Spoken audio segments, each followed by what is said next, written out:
The gunshot was a flat, brutal crack that sent a shockwave across the sun-scorched street of Silver Creek. Inside the bank, dust motes danced in the shafts of afternoon light, piercing the gloom, each one a silent witness. Xavier Blackwood, known in another life as Cole, felt the vibration in the soles of his boots. He stood frozen by the teller's counter, a bag of salt and a bolt of gingham cloth forgotten at his feet. His past had just walked in the door. Jesse Mayfield stood in the center of the room, his long duster failing to conceal the twin peacemakers at his hips. His face, once handsome, was now a roadmap of hard, living a fresh scar pulling at the corner of his mouth.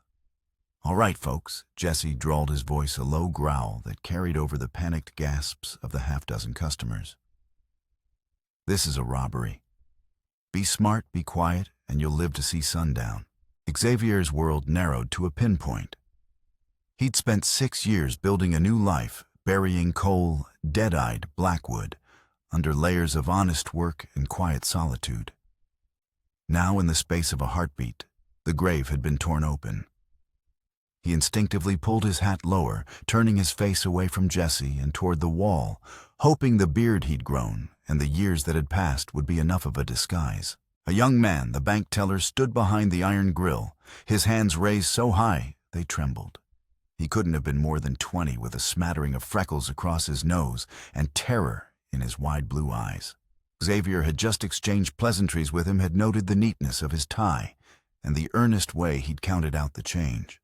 The safe son Jesse said, his voice deceptively calm as he gestured with one of his pistols. "And be quick about it." The teller fumbled with the combination, his fingers slipping on the cold metal dial. I'm trying, sir," he stammered, sweat beading on his forehead. "Try harder," another gang member, a brute named Silas, snarled from the doorway. Xavier watched his heart, a cold, heavy stone in his chest. He could draw. He could end this. His hand twitched, hovering near the Colt holstered at his hip. But there were 4 of them. Drawing now would be a death sentence, not just for him, but for everyone in the bank. He was Xavier Blackwood, now a rancher, not a gunslinger. He forced his hand to his side, clenching it into a fist. The teller finally managed to open the safe. He began pulling out stacks of bills, his movements jerky and uncoordinated. Jesse stepped forward, a burlap sack in hand, a cruel smile twisting his lips. Suddenly, the teller's elbow knocked a small framed photograph from the top of the safe. It clattered to the floor, the glass shattering. The teller flinched, his eyes darting to Jesse. "Apologies, sir," he whispered. For a reason Xavier would never understand, a flash of impatience, a flicker of pure malice. Jesse's smile vanished. "Careless," he said, and the word was as cold as a tombstone. He fired. The gunshot was deafening in the enclosed space. The teller was thrown back against the wall, a neat, dark hole appearing in the center of his chest. He slid to the floor, his eyes wide with a final, uncomprehending surprise. The shattered photograph lay beside him, a picture of him with an older, smiling man. A woman screamed. Chaos erupted. Jesse, no, Xavier's voice was a choked whisper lost in the pandemonium. That wasn't the plan. It was never the plan. From outside came the sound of a warning shot, then shouting. "The sheriff!" Jesse cursed, grabbing the sack of money. As he turned to run, a shot from the street shattered the bank's front window. A shard of glass caught Jesse in the arm. He cried out, stumbling, and something silver fell from his duster pocket, skittering across the floorboards. The gang scrambled for the door, firing wildly into the street. In the confusion, as customers dove for cover, Xavier moved. It was a purely impulsive act, a reflex from a life he'd left behind. He scooped the silver object off the floor and pocketed it, his eyes fixed on the body of the young teller. The scent of gunpowder and blood was thick in the air, a perfume from his own personal hell. He backed away, melting into the terrified crowd, just another victim in a robbery gone wrong. As Jesse Mayfield and his men thundered out of town, Xavier slipped out a side alley, his supply run forgotten. He had to get back to the ranch. He had to disappear again. But as he untied his stallion Thunder, he knew it was too late. He had touched his past, and now it had left blood on his hands. The ride back to the ranch was a desperate flight, not from the law, but from the ghost of the man he used to be. Thunder's hooves pounded a frantic rhythm against the hard-packed earth, each strike an echo of the gunshot in the bank. Xavier pushed the stallion hard, leaving the nascent order of Silver Creek behind, for the vast, unforgiving emptiness of the Montana Territory. This was no gentle land of rolling green hills. The brittle, sun-bleached grass cracked under Thunder's hooves, releasing a dry, dusty scent. Blood-red mesas rose against the horizon like ancient sleeping beasts, their flanks carved by millennia of wind and rain. The sky was a vast, indifferent blue, stretching from one end of the world to the other, offering no comfort, only a profound sense of isolation. This was the landscape he had chosen for his exile, a place where a man's past could be swallowed by distance. But today, the distance felt crushingly small. As the familiar silhouette of his ranch came into view, nestled in a shallow valley by a year-round creek, Xavier slowed Thunder to a walk, allowing the lathered horse to catch its breath. The ranch was his creation, a testament to 6 years of back-breaking labor. A sturdy cabin, a barn that smelled of hay and horses, a well-tended corral, and a bunkhouse for the few hands he employed. It was a life built on sweat and silence, a deliberate repudiation of the easy money and loud violence of his former trade. He rode directly to the barn. Miguel Ortiz, his foreman and only true confidant, was mending a harness just inside the wide doors. Miguel was a man carved from the desert itself, his skin the color of worn leather, his eyes dark and watchful. A former scout for the army, he could read the land like a book and a man's face like a page. He looked up as Xavier dismounted, his expression shifting from neutral welcome to sharp concern. "Jefe," he said, his voice low. "You ride like the devil is chasing you." "He is, Miguel Xavier," replied his voice hoarse. He began unsaddling Thunder with brutally efficient movements, his hands shaking slightly. He finally caught up. Miguel put down the harness, his gaze sweeping over Xavier, checking for wounds. Finding none, his eyes narrowed. Silver Creek. Xavier nodded, not trusting himself to speak. He led Thunder to a stall, grabbing a brush and working on the horse's sweat-soaked coat, the repetitive motion, a flimsy anchor in a sea of turmoil. They were there. Xavier finally set his back to Miguel. Jesse Mayfield and his crew. Miguel cursed softly in Spanish. A robbery. The bank. It went wrong. A teller, a boy. Jesse killed him for no reason. The image flashed behind his eyes again, and the teller's look of surprise, the shattered photograph. The guilt was a physical thing, a sickness in his gut. He hadn't pulled the trigger, but he had stood by. He had ridden with the man who did. In the eyes of the law, and perhaps in the eyes of God, there was no difference. "And they saw you?" Miguel asked, his voice sharp with practicality. "I don't think so. I kept my face hidden." "Good. Then we proceed as planned." Miguel moved to a locked tack box in the corner of the barn. He opened it, revealing not grooming supplies, but a false bottom. Beneath it lay 2 saddlebags, packed with provisions, a canteen, a spare box of ammunition, and a hefty leather pouch. "The strong box is ready. The trail north is clear this time of year. You can be across the border in 3 days." This was their contingency plan, established the day Miguel had agreed to stay on. A plan for the moment Cole Blackwood's past inevitably came calling. A clean break, a new life again. But as Xavier stared at the escape kit, something held him back. It wasn't just the life he'd built here, the land he'd tamed. It was the memory of the dead boy on the bank floor.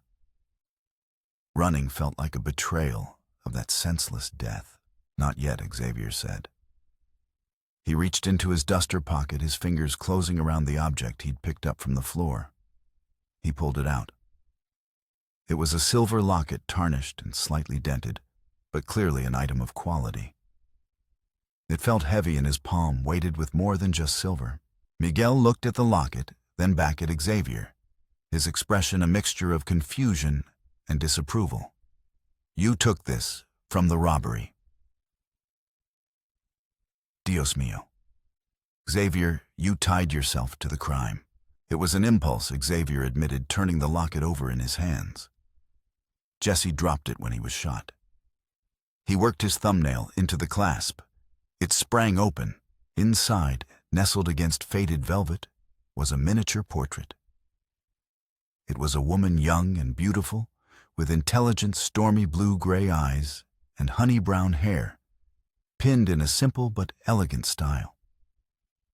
There was a strength in her gaze that seemed to defy the delicate rendering of her features. Etched into the silver opposite the portrait was a single name, Sophia. The name struck Xavier like a physical blow. Jesse's dying promise. Not from this robbery, but from the one before, the one that had finally shattered their gang and sent Xavier fleeing to this isolated corner of the world. Jesse, bleeding out in his arms, had gasped out a final request. "My sister Sophia, ranched near the border. Promise me, Cole. Promise you'll make sure she's safe." He had dismissed it as the delirium of a dying man, a debt he could never repay. But now here was her face, her name, a tangible link to that bloody promise. And Jesse, the man who had asked him to protect her, was the same man who had just needlessly murdered a boy in cold blood. The contradiction was staggering. Sophia. Xavier murmured the name, a strange taste on his tongue.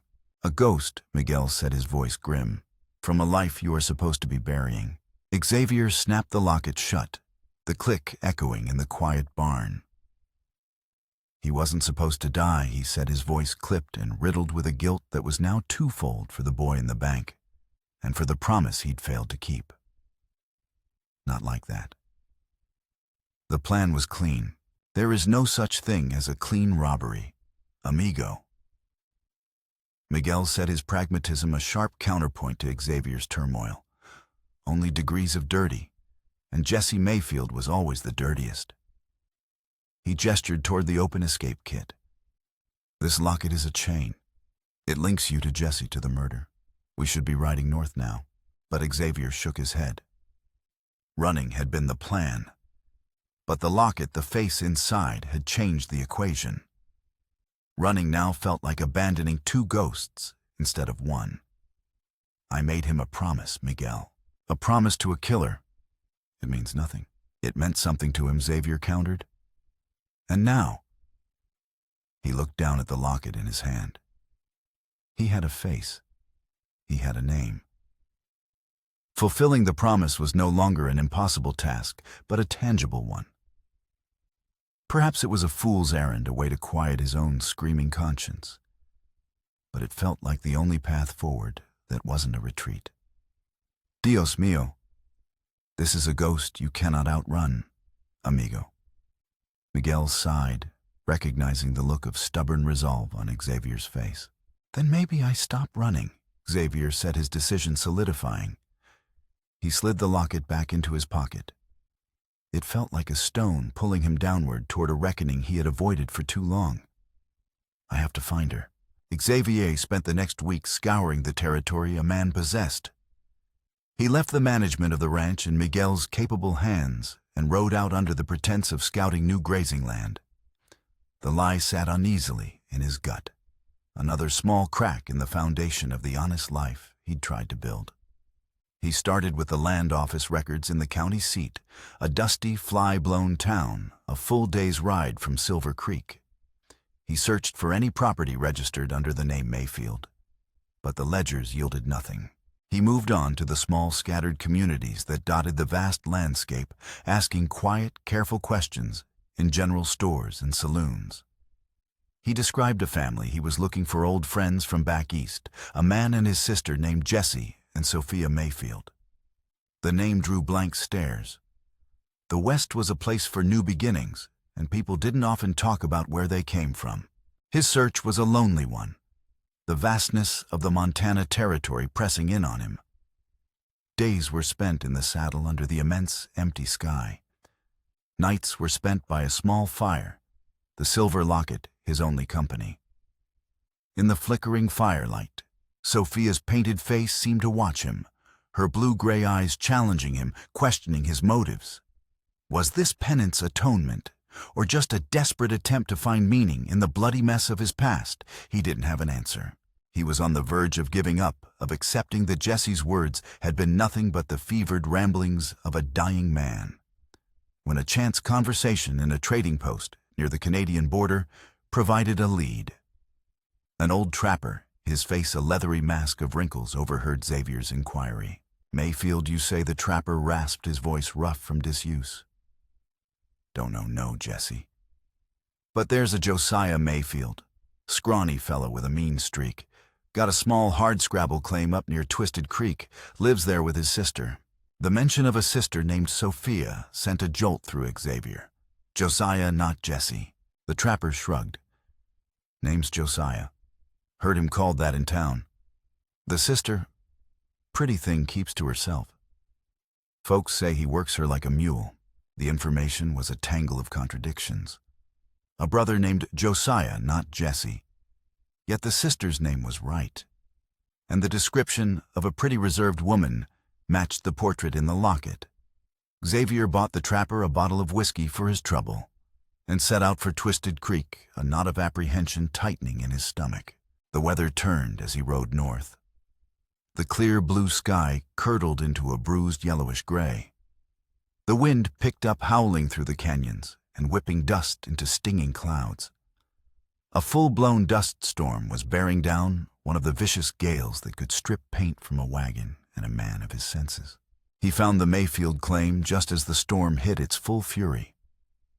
It was a pathetic patch of land, more rock than soil, with a dilapidated cabin that looked as if it might be torn apart by the next strong gust. Through the swirling dust, Xavier saw a wagon hitched near the cabin and two figures struggling beside it. A man and a woman. He urged Thunder forward, pulling his bandana up over his nose and mouth against the choking dust. As he drew closer, the scene resolved itself into a grim tableau. A young man, Josiah presumably, was trying to force the woman onto the wagon. She was resisting, her body language a mixture of fear and defiance. Xavier dismounted, keeping low against the wind. He tethered Thunder to a stunted pine and approached on foot, his movements masked by the roar of the storm. He took cover behind a rocky outcrop, peering through the maelstrom. It was her, the woman from the locket. Even with her hair whipped into a frenzy by the wind and her face streaked with dust, there was no mistaking those stormy blue-gray eyes. "Get in the wagon!" Sophia Josiah shouted, his voice thin and reedy against the gale. "I told you the deal is made." "I won't do it, Josiah," she yelled back, planting her feet. "You can't sell me. I ain't selling you. It's a job in Silver Creek. Now get in before I lose my temper." He grabbed her arm, his knuckles white. Josiah was just as the trapper described, scrawny with a pathetic, scraggly beard and eyes that darted nervously. He was pathetic, but the desperation radiating from him made him dangerous. This wasn't a domestic dispute. This was something far uglier. Xavier drew his Colt, the familiar weight, a cold comfort in his hand. He stepped out from behind the rocks. "Let her go," he said, his voice cutting through the wind. Josiah spun around, his eyes wide with shock and fear at the sudden appearance of this broad-shouldered stranger. His hand went to the pistol tucked into his belt.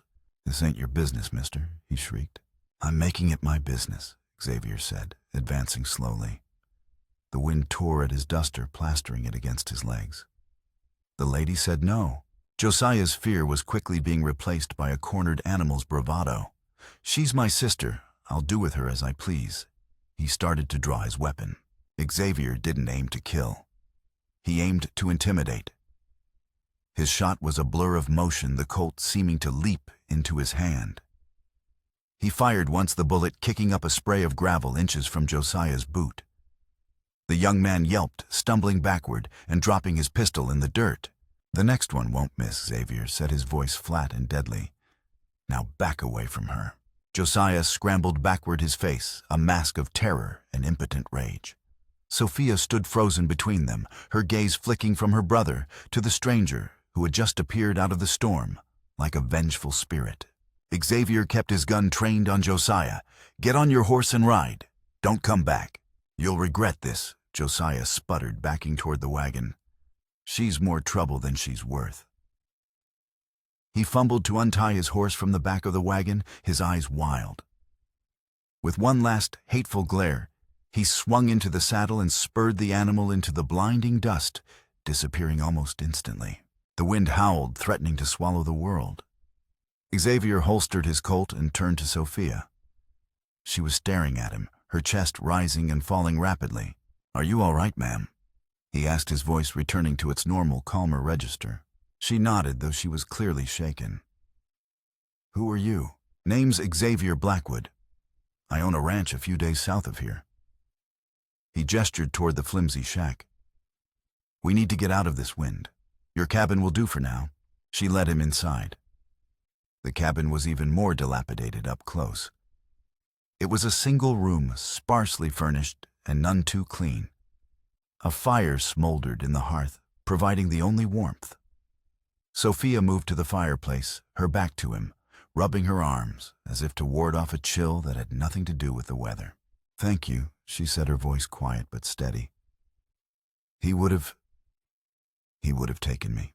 He mentioned a deal in Silver Creek." She turned, and the firelight caught the defiance in her eyes. "He was selling me to a saloon owner to pay his gambling debts."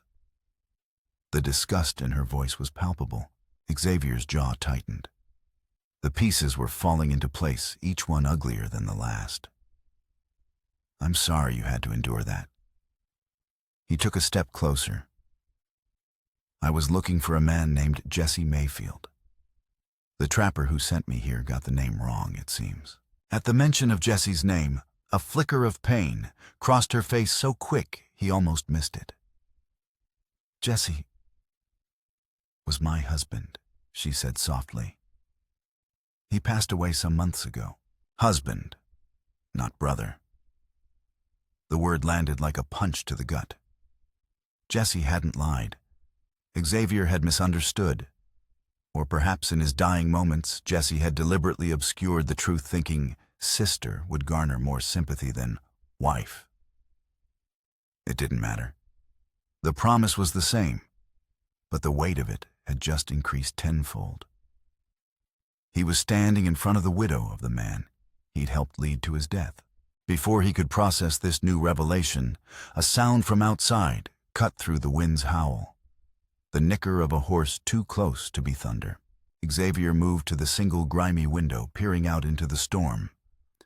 Two riders were approaching the cabin. They were silhouettes in the dust, but their posture was unmistakable, alert, professional, dangerous. They weren't common drifters. They carried themselves like soldiers, or worse, bounty hunters.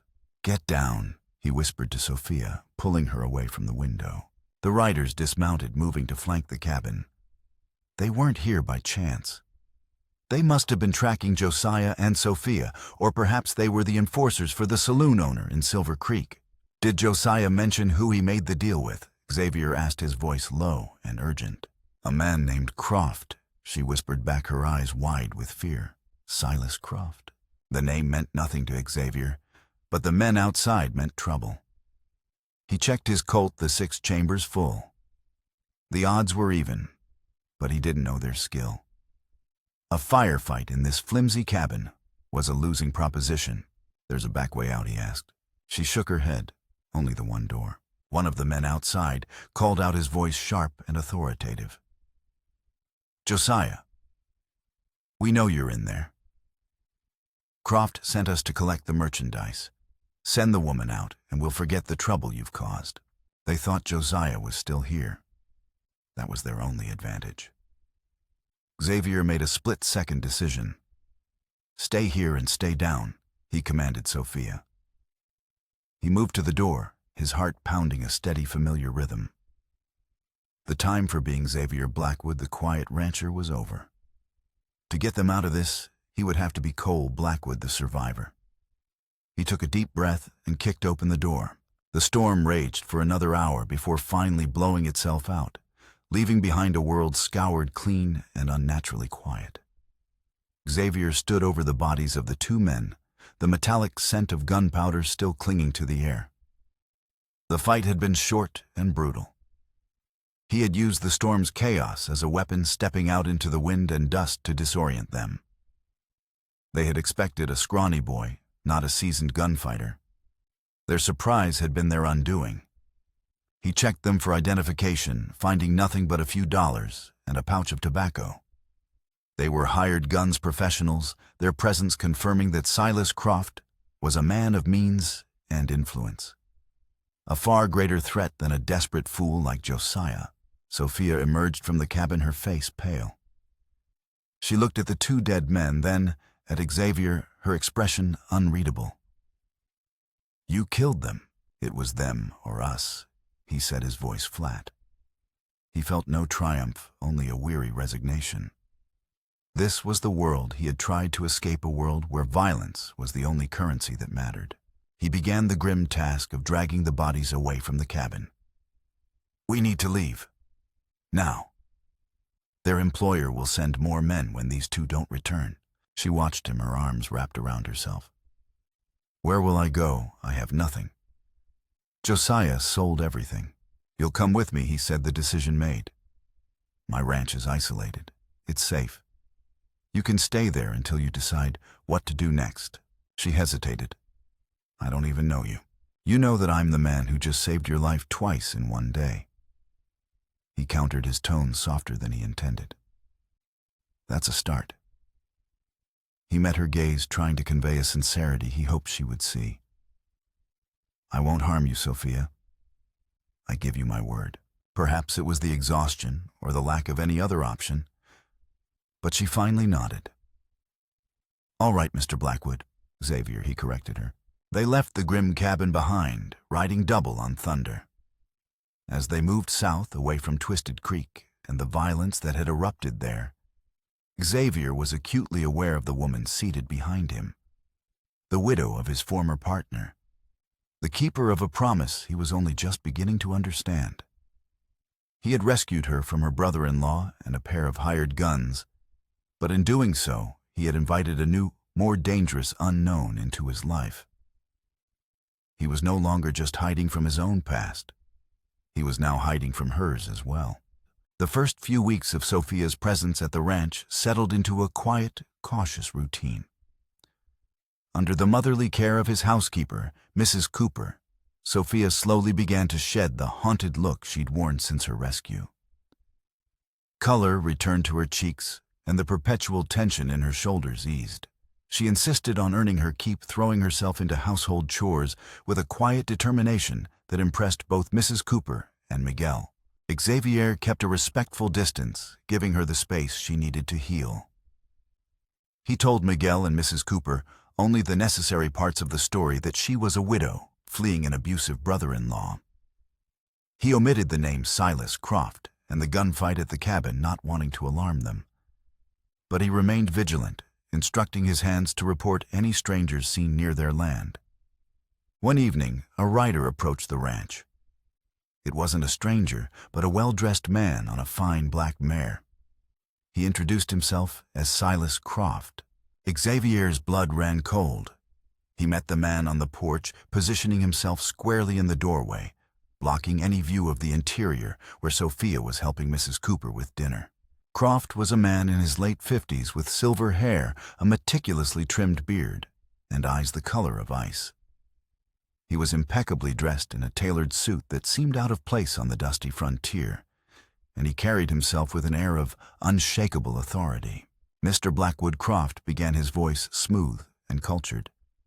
"Forgive the intrusion. I am Silas Croft. I've recently acquired several parcels of land in this area, and I'm looking to consolidate my holdings." "My land isn't for sale," Xavier said flatly. Croft smiled, a thin, humorless expression. "Everything is for sale, Mr. Blackwood, for the right price. I'm prepared to offer you double what this land is worth. A generous offer, I think you'll agree, for a property so remote." The offer was too high, suspiciously so. This wasn't about land. I'm not interested, Xavier repeated. Croft's gaze swept over the ranch, his eyes missing nothing. A man alone so far from civilization. It must be a lonely existence. His eyes flickered toward the house. Unless, of course, you are not as alone as you appear. The veiled comment was a clear signal. He knew Sophia was here. My business is my own, Mr. Croft. Croft's smile widened slightly. He pulled a silver pocket watch from his vest, flipping it open. He consulted it with an obsessive focus, the gesture seeming oddly out of place. Time is a precious commodity, Mr. Blackwood. I find it's best not to waste it. Think on my offer. He snapped the watch shut. I am a patient man, but my patience has its limits. He tipped his hat and rode away, leaving Xavier with a profound sense of dread. Croft's men weren't common thugs. They were disciplined, and their employer was a different breed of predator altogether, cold, intelligent, and relentless. Later that night, the fragile peace of the ranch was shattered again. Sophia, pale and trembling, came to Xavier's study. I must tell you something, she said, her voice barely a whisper. I have not been completely honest with you. Xavier gestured to a chair, his heart sinking. Go on. She sat, her hands twisted in her lap. When you found me, I wasn't just fleeing Josiah. I was fleeing what Jesse left behind. She took a deep breath. Mr. Blackwood. Xavier. I am pregnant. The child is Jesse's. The confession landed with the force of a physical blow. A child. Jesse Mayfield's child. His promise to protect Sophia now extended to an unborn, innocent life. His guilt, a constant companion, sharpened into a razor's edge. He was harboring the pregnant widow of a man whose death he had a hand in, while being hunted by a powerful man who wanted her for reasons he didn't yet understand. I see, he said, his voice strained. I understand if you want me to leave, she said, tears welling in her eyes. I am a burden. A danger to you and your people. No, Xavier said, the word coming out with more force than he intended. He knelt before her, taking her trembling hands in his. You are not a burden. You are a guest in my home, under my protection. You and your child. He looked into her stormy, tear-filled eyes. You are safe here, Sophia. I swear it. But as he made the vow, the image of Silas Croft consulting his silver watch flashed in his mind. He knew with a certainty that chilled him to the bone that safety was the one thing he could no longer guarantee.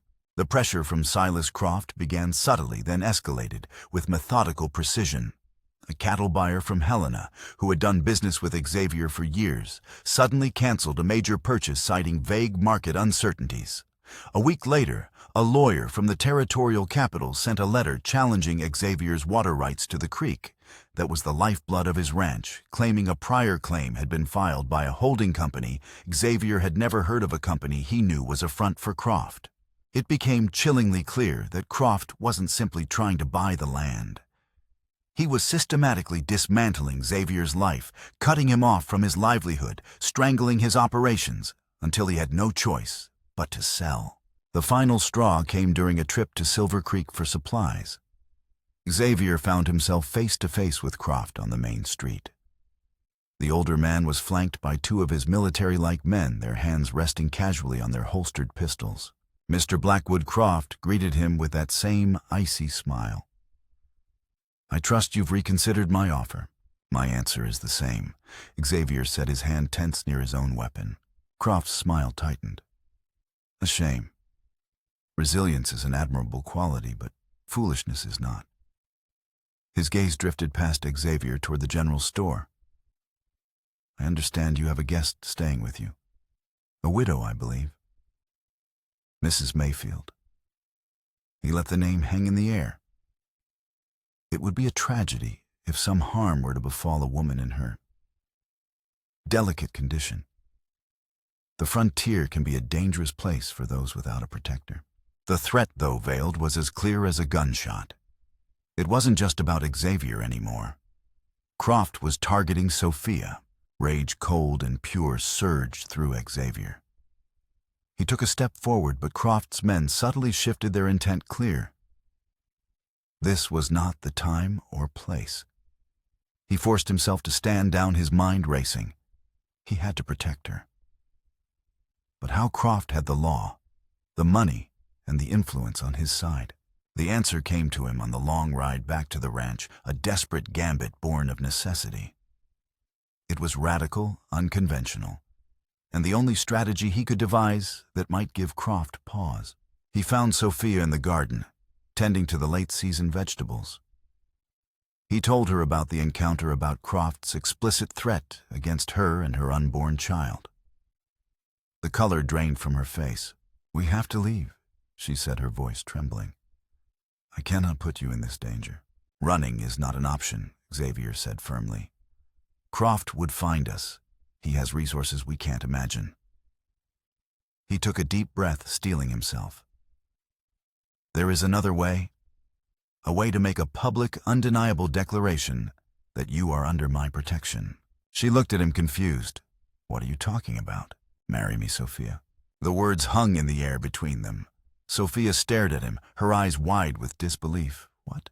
"A marriage of convenience," he explained, his voice low and urgent. "It would not be a marriage of love, but of strategy. As my wife, you would be under the protection of the Blackwood name. Any harm that came to you would be a direct attack on me and my property. It would force Croft to be more overt, and it would give us legal standing. He could no longer claim you are just a guest with no ties to this land." He could see the turmoil in her face, the shock warring with the desperate logic of his proposal. "You would do that?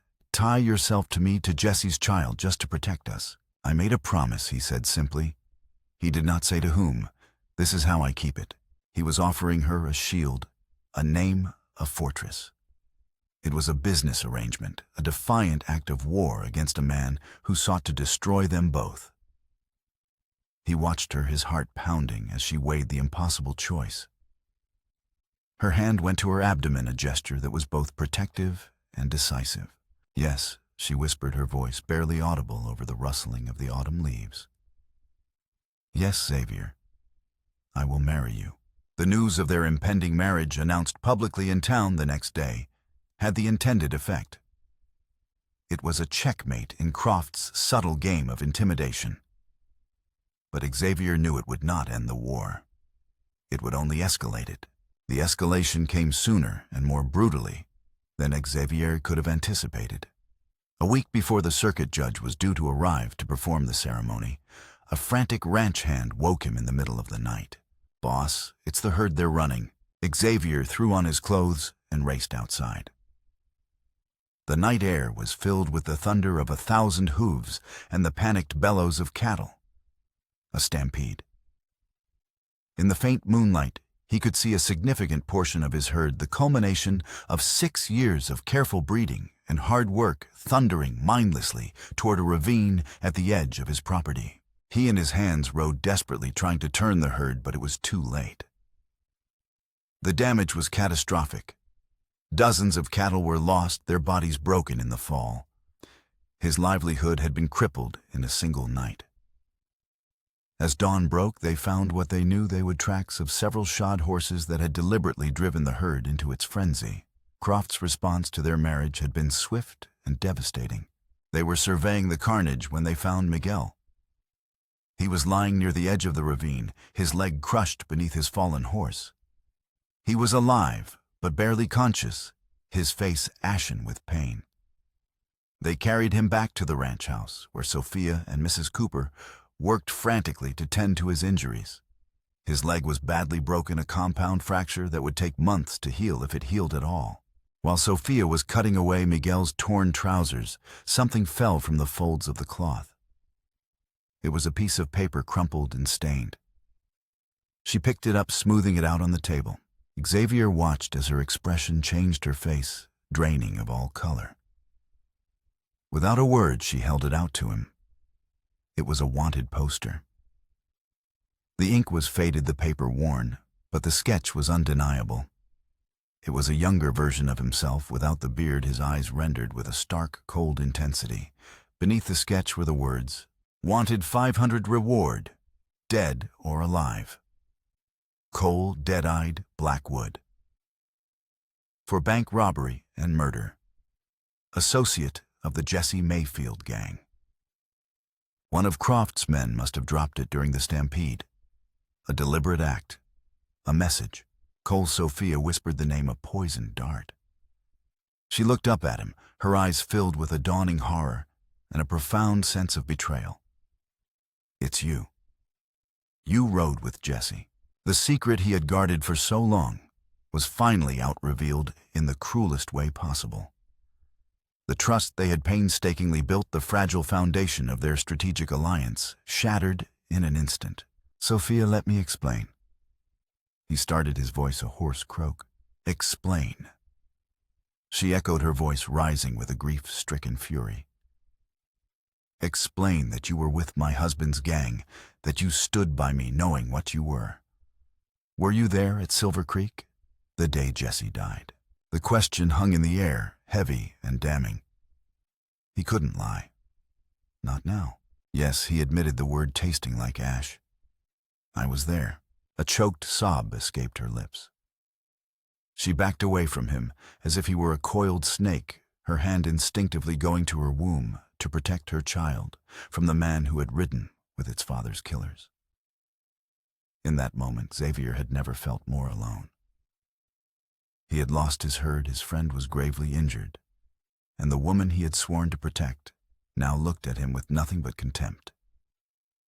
He was no longer Xavier Blackwood, the respected rancher. He was Cole Blackwood, the outlaw, and his past had finally burned his present to the ground. The storm broke that night, a furious assault of wind and rain that mirrored the tempest in Xavier's soul. He sat in his study, a bottle of whiskey untouched on his desk, listening to the thunder rattle the window panes. Sophia had locked herself in her room, refusing to speak to him. Mrs. Cooper moved through the house with a heavy silence, her disapproval a palpable presence. Miguel, delirious with fever from his injury, moaned in the downstairs bedroom. The ranch, once a sanctuary, now felt like a tomb.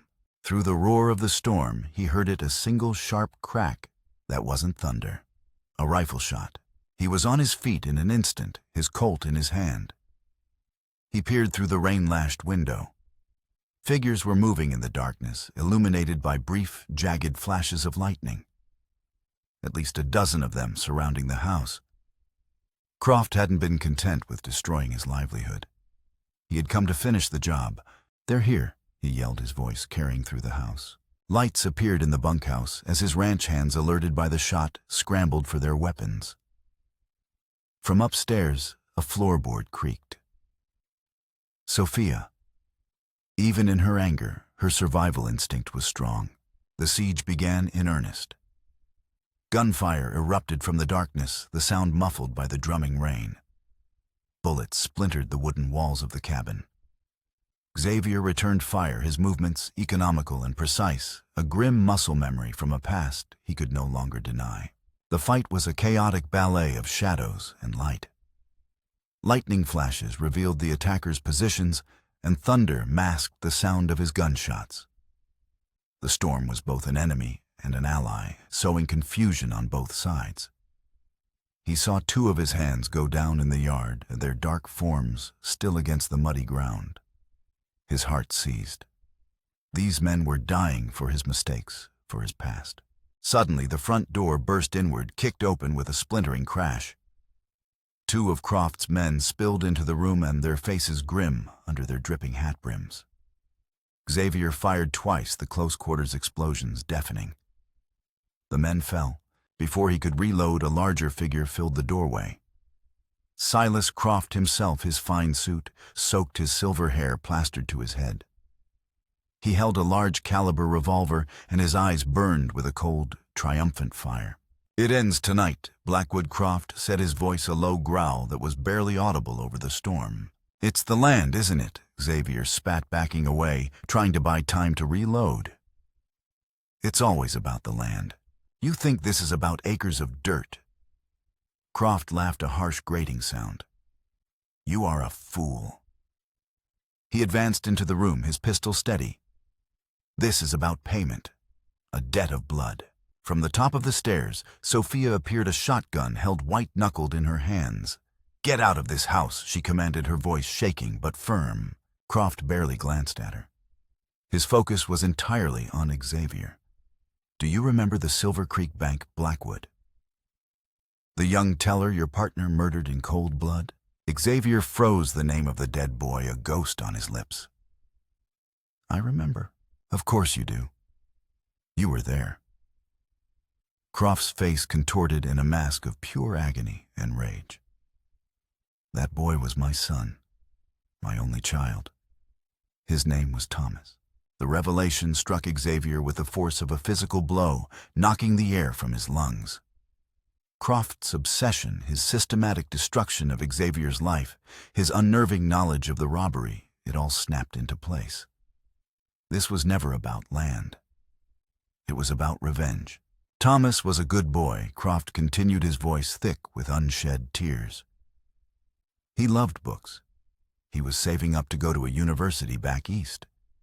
He was my entire world. He raised his pistol, aiming it directly at Xavier's heart. And your filth, your partner put a bullet through his chest for a broken picture frame. He pulled the silver pocket watch from his vest. This was his Croft, whispered, his thumb stroking the smooth metal. A gift for his 20th birthday. It stopped at the exact moment his heart did. I've carried it ever since, a reminder of the debt you owe me. Xavier stood disarmed, not by Croft's gun, but by the crushing weight of his grief. This man's loss was immeasurable, a wound that could never heal. And he, Cole Blackwood, had been a part of the crime that inflicted it. I didn't pull the trigger, Xavier said the words, feeling hollow and useless. But you rode with the man who did. Croft roared. You profited from my son's murder. You are as guilty as he is. He gestured with his gun toward Sophia, who stood frozen on the stairs. So now you have a choice. A final payment. You can sacrifice yourself. Drop your gun, and I will let her and the child, my son's replacement in this world, live. A life for a life. Or his eyes hardened into chips of ice, you can fight back.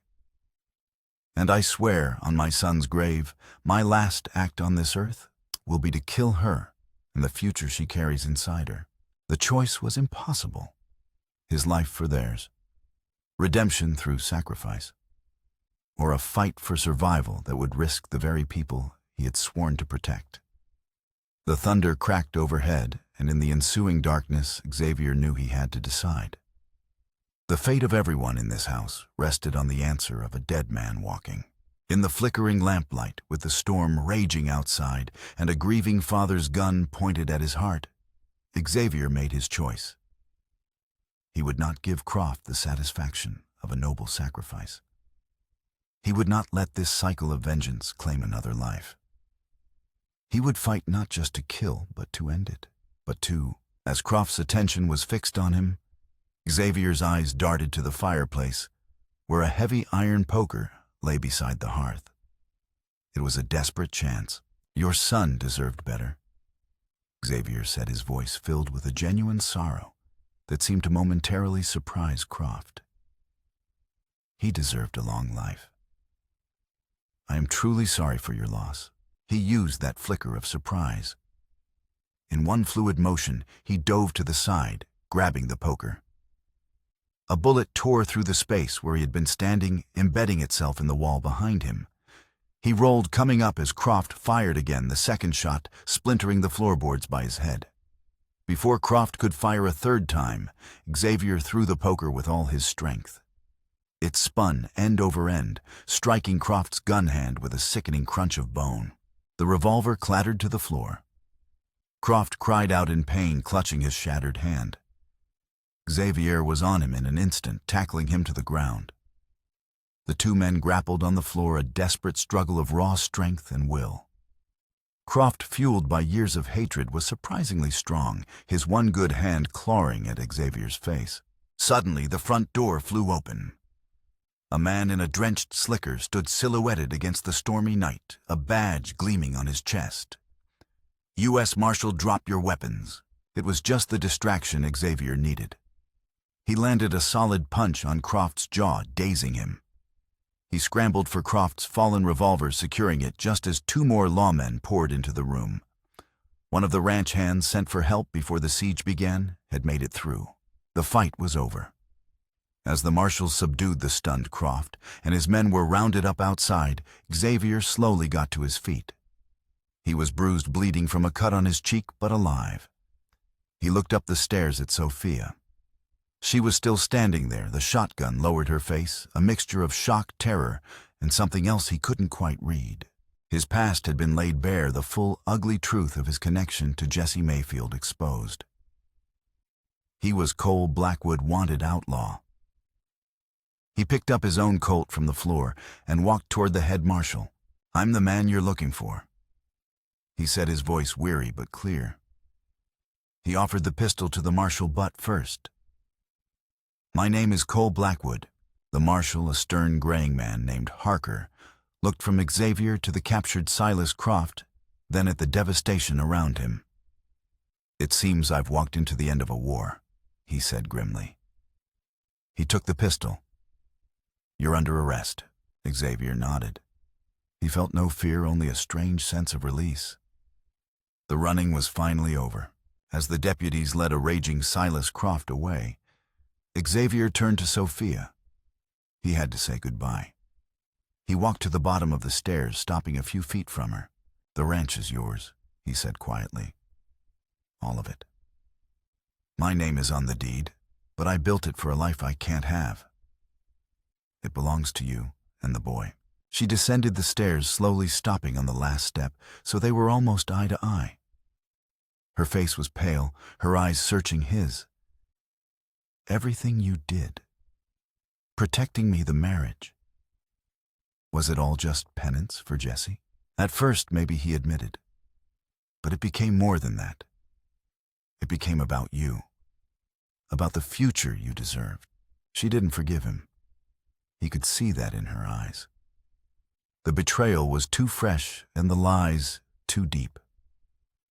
But there was a glimmer of understanding and acknowledgement of the sacrifice he had been willing to make. She reached into the pocket of her dress and pulled out the silver locket, the one Jesse had dropped in the bank. She pressed it into his hand.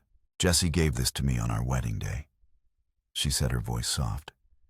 "He said it would always guide him home." Her fingers closed over his. "Return it to me when you come home, Xavier." It wasn't forgiveness, but it was a promise. A fragile sliver of hope for a future he had no right to expect. "I will," he vowed. A deputy touched his arm. "Time to go." Xavier allowed himself to be led out into the rain-soaked dawn. The storm had passed, leaving the air clean and cold. He didn't look back. He carried the locket in his hand and the promise in his heart, walking toward the judgment he had earned, a prisoner who had, in the end, finally found something worth being captured for. The wheels of justice turned slowly, but they grind exceedingly fine. Cole Blackwood's trial was the talk of the territory.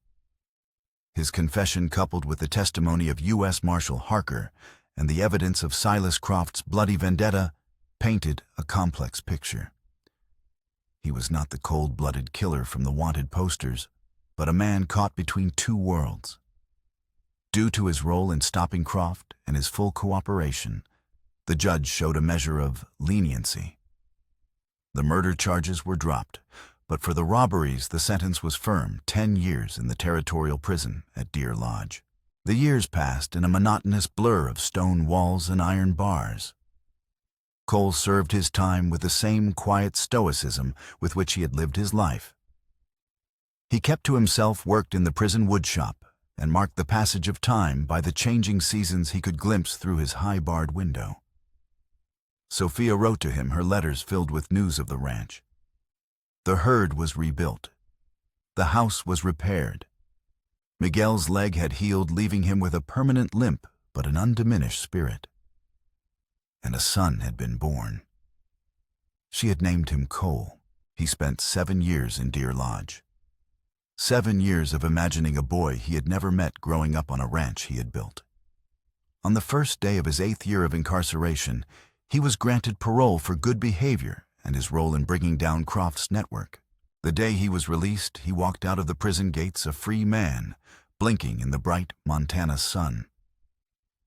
A wagon was waiting for him. Sophia sat on the seat, holding the reins. She looked different, older, more confident, the lines of hardship and resilience etched around her eyes. But her smile was the same. The ride back to the ranch was quiet, the unspoken years stretching between them. When they crested the final hill, he saw it. The ranch was not just rebuilt. It had thrived. New fences crisscrossed the valley, the herd was larger than it had ever been, and a new wing had been added to the house. As they pulled into the yard, a boy ran out onto the porch. He was 7 years old, with his mother's stormy eyes and a shock of dark hair. He stood straight and tall, watching the approaching wagon with a solemn curiosity. Cole's heart seized in his chest. This was his son, not by blood but by promise. He swung down from the wagon, his movements stiff. Sophia came to stand beside him, placing a hand on the boy's shoulder. "Cole," she said softly, "this is Xavier. He's come home." The boy looked him up and down, his gaze unwavering. "Are you the man who kept my mother safe?" Cole knelt so he was eye to eye with the boy. He could not bring himself to lie, not anymore. "I tried to be," he said, his voice rough with emotion. That evening, the house was filled with a quiet celebration. Miguel and Mrs. Cooper welcomed him with tears and embraces. After the boy was put to bed, Cole found himself alone with Sophia in the study. The room was just as he had left it, but a framed photograph now sat on the mantelpiece. It was a picture of Sophia and young Cole smiling in the summer sun. He reached into his pocket and pulled out the silver locket, its surface now polished to a high shine from years of being handled in his cell. He opened it, revealing the small painted portrait of Sophia. "I believe this belongs to you," he said, holding it out to her. She took it, her fingers brushing against his. "Thank you for bringing it home." He watched as she placed the locket on the mantelpiece, right next to the photograph of her and their son. The locket, a symbol of a past filled with violence and regret, now rested beside a symbol of a future filled with hope and forgiveness. He had closed the chapter on Cole, dead-eyed Blackwood. He had served his time, paid his debt. He had finally truly come home.